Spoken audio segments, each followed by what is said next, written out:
honorable sénateur Yogi, monsieur le directeur général de l'ONA, mesdames, messieurs les pensionnés de l'ONA, mesdames, messieurs, j'éprouve un réel plaisir d'être ici ce matin en vue de participer en qualité de ministre de tutelle de l'Office national d'assurance vieillesse ONA à la traditionnelle fête de Noël organisée à l'intention des pensionnés de cette institution. Quand j'ai reçu la correspondance relative à cette invitation le 14 décembre dernier, je l'ai insérée dans mon agenda car le travail effectué par la direction générale de l'ONA mérite d'être encouragé et rentre dans le cadre des grandes orientations définies par le ministère des Affaires sociales et du Travail, dont la mission est de définir et d'appliquer la politique sociale du gouvernement de la République. Ce 21 décembre, on est à moins de 4 jours de la Noël, la fête qui symbolise l'amour, la réconciliation, la solidarité et le partage. Je suis donc très heureuse de m'associer à l'activité de ce matin qui constitue à bien des égards une marque d'attention en faveur des pensionnés de l'ONA qui sont répartis à travers de nombreuses régions du pays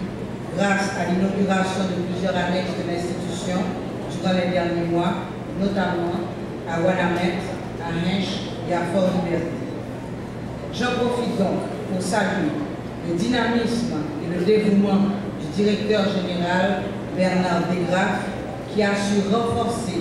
grandement les capacités et les qualités de service de l'ONA à ses pensionnaires. Aujourd'hui, l'Office national d'assurance vieillesse ONA devient une autre institution avec une nouvelle orientation axée sur la vision du gouvernement de la République conduit par le président de la République, son Excellence M. Joseph Michel Martelly, et le Premier ministre, son Excellence M. Laurent Salvador Lamotte, orientation qui n'est autre que de répondre aux attentes de la population et d'être au service des couches à faible revenu ou sans revenu du tout. Nous devons continuer à nous efforcer pour la mise en place d'un plus grand régime d'assurance sociale en Haïti au bénéfice des classes laborieuses du secteur formel, mais aussi du secteur informel, dont la contribution est déterminante pour l'économie nationale. Le ministère des Affaires sociales et du Travail, à travers ses différents organes, FACMA, ONM, le VPLS, IBSR et surtout ONA,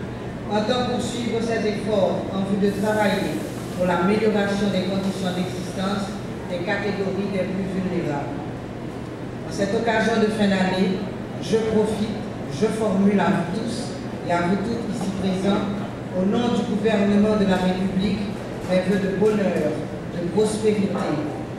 de santé